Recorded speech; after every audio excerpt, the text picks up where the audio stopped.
El remate, con Miguel Ángel González Suárez.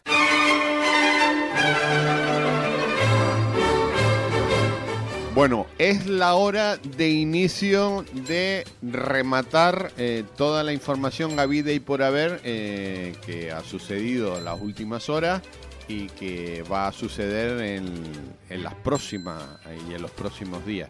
Bueno, antes de nada, quiero agradecer la invitación que me hizo ayer Asaga Canarias, que son todos los agricultores canarios, porque ayer se reunió la junta directiva en San Miguel de Abona, de toda Canarias, y después hubo un almuerzo allí en casa de la presidenta de Ángela Delgado en San Miguel de Abona. O sea que agradecerle a la presidenta y a su equipo la invitación, ya que también en ese almuerzo posterior estuvo el presidente del gobierno de Canarias, Fernando Clavijo, la presidenta del Cabildo de Tenerife, Rosa Dávila, y el consejero, entre otras autoridades, el consejero de Agricultura del gobierno de Canarias, Narváez Quintero. Bueno, fue un almuerzo muy interesante con todos los agricultores y bueno, y se habló mucho de la problemática que tiene el sector en Canarias y sobre todo el futuro de Europa con Canarias, con el sector primario. Pues le mando un abrazo muy fuerte a Ángela Delgado, a la presidenta de Asaga, y bueno, fuerza porque la situación es complicada. Bueno, vámonos a hace 2 años y a los titulares del día de hoy. Y la ministra de Sanidad, Mónica García, confirmaba que su departamento trabajaba para comenzar a financiar gafas y lentillas. Bueno, no sé cómo va esto de gafas y lentillas. Me parece que eran menores de 16 años. Pero bueno, no sé si funciona o no funciona. Ahora, después hablaremos de ello. Y hoy hace un año el Cabildo de Gran Canaria aprueba una resolución a favor de una tasa turística para compensar sus consecuencias negativas. Esto fue hace un año. De momento no hay ninguna tasa turística en ningún sitio. Recuerden que hay tasa turística desde hace muchos años en dos comunidades más importantes turísticamente que Canarias, que son Cataluña, que tiene mucha más importancia en cantidad de turistas recibidos, y Baleares, que también tiene mucha más importancia que Canarias. Esas dos comunidades están por encima en el ranking turístico de Canarias. En esas dos comunidades hay una tasa turística cuando se va allí, y de hecho esa tasa no es ningún inconveniente para que hayan perdido turistas, al contrario, cada año tienen más turistas. Nosotros en Canarias eso todavía no lo tenemos claro, aunque yo llevo luchando muchos años porque se ponga la tasa turística, que está implantada en todo, en medio mundo. Pero bueno, el Cabildo de Gran Canaria se puso a trabajar en esto, pero falta huevo. Hoy se cumplen 1546 días de guerra entre Rusia y Ucrania. Esto significa 4 años y 78 días llevamos de guerra. Y esta guerra nos está triturando económicamente a todos los europeos y concretamente a los canarios, porque estamos más lejos del continente y todo hay que traerlo de fuera. Todo se ha encarecido, todo. La cesta de la compra, en la gasolina, bueno, ahora con la guerra de Irán todo más. Y ya hemos pagado los españoles solos, incluido yo, 17.000 millones de euros para comprar pistolas, tanques, drones, armas para que se maten unos y otros. Bueno, Rusia ya ha conquistado todo el territorio que estaba pidiendo, porque evidentemente quien va ganando la guerra es Rusia, nos guste o no nos guste. Y yo creo que es el momento de decir se acabó, pero nadie dice se acabó. Trump lo dijo hace un año y no lo consiguió. Europa no está en este asunto, está por poner dinero. Pues claro, el dinero es de los ciudadanos, no de los dirigentes. Y de resto ni los chinos ni nadie. El único que ha dicho algo que parece ser que está terminada es Putin. Y bueno, todos deseamos que termine cuanto antes, porque no vale absolutamente para nada. Se están matando entre unos y otros.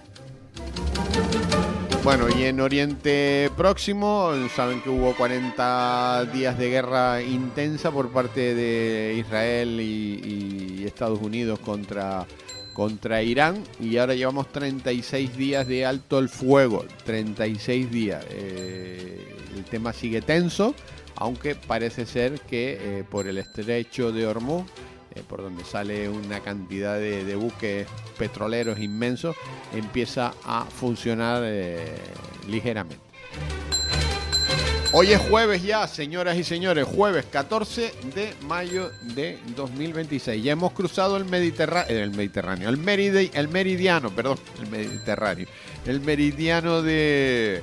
del mes de mayo, y ya verán que cuando nos demos cuenta, chimpum, nos metemos en junio. Y hoy es el Día Continental del Seguro. El 14 de mayo se celebra el Día Continental del Seguro en España y América. La razón de elegir esta fecha es porque este mismo día, pero en el año 1908, se estableció la primera ley reguladora del seguro en España, del seguro privado. Asimismo, este mismo día, pero en el año 1946, se celebró en Nueva York la primera conferencia hemisférica del seguro. Importantísimos los seguros, después hablaremos de ello. Vamos con las efemérides del día de hoy y nos vamos a 1643, proclamación de Luis XIV como rey de Francia, un día como hoy. En 1737, Felipe V de España crea el Consejo del Almirantazgo y nombra secretario del mismo al Marqués de la Ensenada. En 1796, primera prueba de la vacuna contra la viruela. En 1897, importante, el físico e inventor italiano Marconi realiza la primera transmisión de radio de la historia. En 1939 comienza el racionamiento de alimentos en España hasta junio del 52, época tremenda para nuestro país. En 1955, como réplica a la OTAN, 8 países de la Europa del Este forman o crean el Pacto de Varsovia. En 1956 comienza a publicarse el cómic Capitán Trueno, del escritor y guionista Víctor Mora. Y tal día como hoy, un 14 de mayo de 1962, don Juan Carlos de Borbón, entonces príncipe de España, contrae matrimonio en Atenas con la princesa Sofía de Grecia. Parece que fue ayer, Y en 1977, el día de hoy, don Juan Carlos de Borbón renuncia a sus derechos a la corona de España y a la titularidad de la Casa Real. Vamos con los santos del día de hoy. Hoy felicitamos a Gema, muchas felicidades, a Justa, Enedina, Matías, Poncio y Víctor. A todos ellos, felicidades. Bueno, Tran y Xi acuden al G2, que son ellos dos, en Pekín, en busca de un orden mundial más previsible. La visita de Donald Trump a Pekín genera más expectación que expectativas. La analizamos con el periodista Fred Gao, que estudió en China y en Washington. Ahora mismo un problema enorme es la falta de confianza entre China y Estados Unidos, nos asegura. Trump lanzó la guerra comercial tras su última visita. Ahora el tiempo favorece a China. Buscan ganar tiempo, espacio y alivio de la presión estadounidense para hacerse fuertes hasta la siguiente confrontación con Estados Unidos. Nos cuenta desde Washington Jonathan Chin, que trabajó para la CIA. Aspiraciones, diálogo y estabilidad más que un gran acuerdo. El encuentro entre los dos jefes de Estado creará al menos una predictibilidad que los negocios de ambos lados necesitan desesperadamente, sobre todo con el bloqueo del estrecho de Hormuz y la subida de los precios del petróleo, nos explica Fred Gao. Sobre la mesa estará la guerra de Irán. Estados Unidos quiere que China presione a Irán, pero dudo que China siga el guión marcado por Estados Unidos, porque tenemos nuestra propia agenda, nos dice el creador de la web Inside China. Frente al impulsivo Trump, la paciencia del presidente chino. Veo a Xi Jinping como el muñeco de una caja sorpresa que esperará pacientemente años o décadas, golpeará en el mejor momento y tomará a todos por sorpresa, augura el experto. Xi lo demostró en su última reunión con Trump con el control de exportaciones a las tierras raras. Es su gran baza, la de Washington, los microchips. Y bueno, y se ha montado un lío con el tema de los cruceros. De hecho, si investigan un poquito ahí en la red, verán que han bajado los precios de los cruceros. Para estas fechas próximas han bajado de precio casi a la mitad con el crucero, ya saben, que tuvimos en Tenerife. Pero ayer se lió con otro y se levanta parcialmente la cuarentena del crucero atracado en Burdeos tras un brote de gastroenteritis. Confinadas 1.700 personas en un crucero en Burdeos, al suroeste de Francia, por un brote de gastroenteritis viral con sospecha de que se trate de norovirus. Hay decenas de afectados y ha fallecido un ciudadano británico mayor de 90 años. Las autoridades aseguran que no hay motivos para vincular este brote con los casos de hantavirus detectados a bordo del crucero MV Ondius. Al menos una cincuentena de personas han presentado vómitos y diarrea. Tras los resultados de los análisis epidemiológicos, las autoridades sanitarias han anunciado el levantamiento parcial de la cuarentena, el levantamiento de la prohibición de desembarque para quienes no presentan síntomas y el aislamiento continuado de los infectados. El crucero Ambition transporta principalmente pasajeros británicos e irlandeses. Llegó a Burdeos procedente de las Islas Shetland, en Escocia, tras hacer escala en Belfast, Irlanda del Norte, Liverpool, Reino Unido, y Brest, en el noroeste de Francia. El barco se encontraba a mitad de un crucero de 14 noches cuando se notificaron los contagios.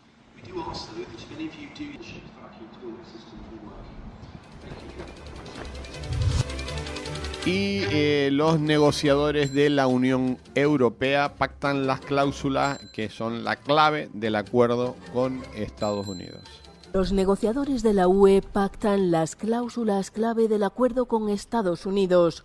Los legisladores de la Unión Europea han alcanzado un acuerdo provisional para suspender el pacto comercial con Estados Unidos si el aumento de las importaciones provoca distorsiones en el mercado, según fuentes cercanas a la negociación. Los gobiernos de la Unión Europea y el Parlamento Europeo mantienen negociaciones sobre la aplicación del acuerdo que rebajaría a cero los aranceles europeos a productos estadounidenses bajo la presión de la administración Trump. Los eurodiputados reclaman endurecer el acuerdo cerrado el pasado verano entre Donald Trump y Ursula von der Leyen para evitar que se convierta en un mecanismo de presión sobre la UE. Bruselas ha acordado un mecanismo para restablecer aranceles a los productos industriales estadounidenses si el incremento de las importaciones altera el mercado europeo. Los negociadores acordaron incluir la llamada cláusula de extinción que haría caducar el acuerdo si no se renueva, pendiente aún de un calendario definitivo. La Comisión está presionando para eliminar las referencias al instrumento anticohección de la UE, denominado bazuca comercial de la Unión Europea, que podría restringir el acceso de Estados Unidos al mercado único. Los eurodiputados han añadido también disposiciones que permiten la suspensión del acuerdo en caso de amenazas a la integridad territorial de la Unión Europea, como fue el caso de la amenaza de Donald Trump sobre Groenlandia a principios de año. Los negociadores de la Unión Europea pretenden ultimar el acuerdo en junio antes de la votación en el Pleno del Parlamento Europeo ese mismo mes, a tiempo para la fecha límite del 4 de julio fijada por Donald Trump. Y la Unión Europea plantea destinar los ingresos del mercado de carbono a abaratar los fertilizantes de los agricultores en Europa. Europea podría convertir los ingresos del impuesto sobre el carbono en subvenciones agrícolas en plena crisis de los fertilizantes, según un borrador filtrado al que ha tenido acceso Euronews. La producción europea de fertilizantes sigue bajo presión debido a la guerra en Ucrania y al bloqueo en Hormuz por la escalada en Oriente Medio. Estos factores han disparado los costes para los agricultores, aumentando además la presión inflacionista sobre el consumidor. Bruselas planea abordar el problema reinvirtiendo en la agricultura los ingresos procedentes del mercado de carbono, el llamado régimen de comercio de derechos de emisión. El plan pretende frenar la subida de los precios por el cierre del estrecho de Hormuz, por donde pasa cerca del 30% del comercio mundial de fertilizantes. La propuesta refleja la preocupación de Bruselas por el campo y la seguridad alimentaria. Sin embargo, podría provocar una reacción negativa por parte de las industrias con un alto consumo energético. Hasta ahora la agricultura ha estado exenta de los impuestos sobre el carbono, pero ahora podría beneficiarse de sus ingresos. Además, un grupo de ONGs medioambientales ha instado a la UE a acabar con la dependencia de los combustibles fósiles en el sistema alimentario europeo. Y atentos porque el gobierno revela que el buque ruso hundido frente a Murcia llevaba reactores nucleares sin carga radiactiva. Eso es lo que dicen. El buque lo encontraron a unos 100 kilómetros al sur de Cartagena, a finales de 2024, totalmente escorado a estribor en mitad del mar por 3 explosiones consecutivas en la sala de máquinas. Para la compañía naviera fue un atentado terrorista selectivo, y a eso apunta una investigación que ahora publica la cadena estadounidense CNN. No fue un accidente, dicen, sino un ataque de una potencia occidental, un torpedo o una mina Lapa. El motivo, reconoce el gobierno español en una respuesta parlamentaria al PP, es que el carguero transportaba reactores nucleares, material para propulsores de submarinos, aunque sin combustible, es decir, sin carga radiactiva. Su destino, señala la CNN, no era el extremo oriental de Rusia, como en un principio se dijo, sino Corea del Norte, una especie de recompensa de Putin a Kim Jong-un porque Pyongyang había enviado esos meses soldados norcoreanos a Ucrania para reforzar a las tropas rusas. El barco salió de San Petersburgo, se detuvo unas horas cerca de aguas murcianas por el mal tiempo y ahí se habría producido el ataque y no avanzó más. Salvamento Marítimo tuvo que rescatar a sus tripulantes y los llevó a un hotel de Cartagena, a 14 de ellos, porque otros 2 nunca aparecieron. Además, según la investigación, 5 días después hubo otras 4 explosiones en el mismo punto, mientras los rusos inspeccionaban la zona. El objetivo habría sido hundir del todo el carguero, eliminar todas las pruebas de ese primer ataque. Y el Congreso retira temporalmente la acreditación a periodistas agitadores. La mesa toma esta decisión, dicen, para proteger a diputados y periodistas ante la reiteración de altercados como este. Me pregunta, sí que le ruego que se calle. Cuando Ndongo impidió la rueda de prensa de la portavoz de Sumar hace un año, Vito Quiles hizo lo mismo el martes pasado. Disculpe. Si no le importa, me gustaría escuchar a las periodistas. Una dinámica reiterada, dice la FAPE, que dificulta la labor de los periodistas parlamentarios. No hay nadie aquí que pueda dejar trabajar a la gente. Incidentes que ellos usan para contenido en sus redes. ¿Cuáles son sus vínculos con la narcodictadura venezolana, señor Zapatero? Como este momento cuando Vito Quiles grabó al expresidente Zapatero sin permiso de la Cámara. Eso no es periodismo. Eso es activismo político. Pero la decisión no ha sido unánime. Ha contado con la mayoría de PSOE y de Sumar. Lo que me parece es que no sé lo que haces tú aquí. Los populares han abandonado la sala antes de votar. Lamentamos al mismo tiempo que no haya contado con el respaldo de todos los grupos políticos. Porque son quienes les financian, dice la izquierda. Usted busca la pista del dinero, resulta que ese dinero viene de sitios donde gobierna o bien el Partido Popular solo o bien el Partido Popular con Vox. Una decisión cautelar, y en paralelo quedan por resolver una docena de expedientes que por reiteración de falta grave podrían acarrearles la expulsión permanente. Y el español con antivirus aislado en el Gómez Ulla sigue con síntomas pero estabilizado. El único español infectado está aislado en una planta distinta de los otros 13 pasajeros del crucero, con prueba negativa. Su aislamiento durante la cuarentena se irá relajando si nada cambia. Si todo evoluciona favorablemente, sí podemos ir justamente abriendo esa mano un poco para que puedan tener también contacto.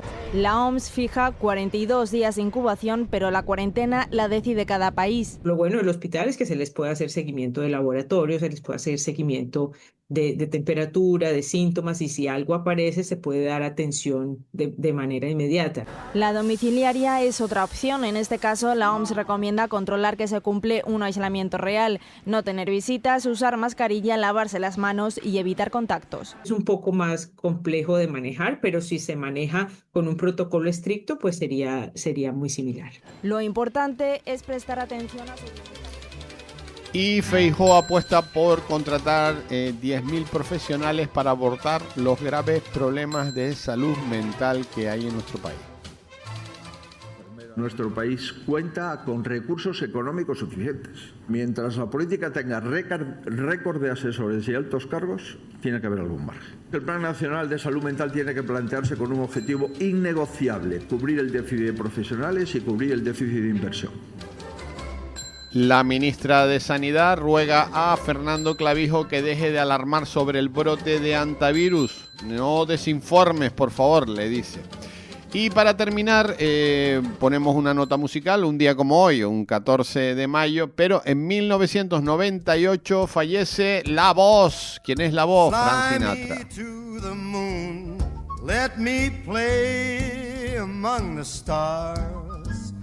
Let me see what spring is like on Jupiter and Mars.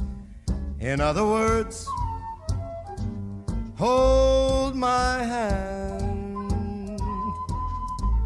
In other words, baby, kiss me.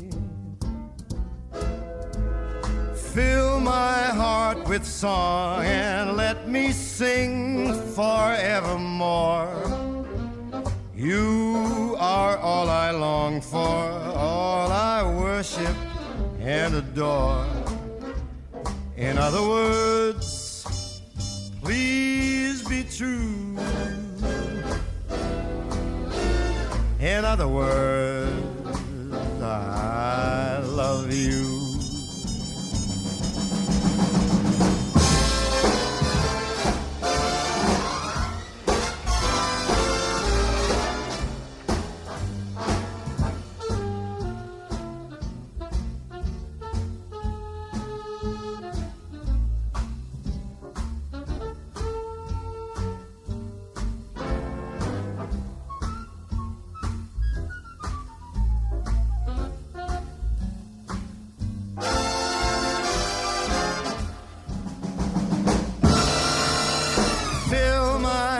With song, let me sing forevermore. You are all I long for, all I worship and adore. In other words, please be true.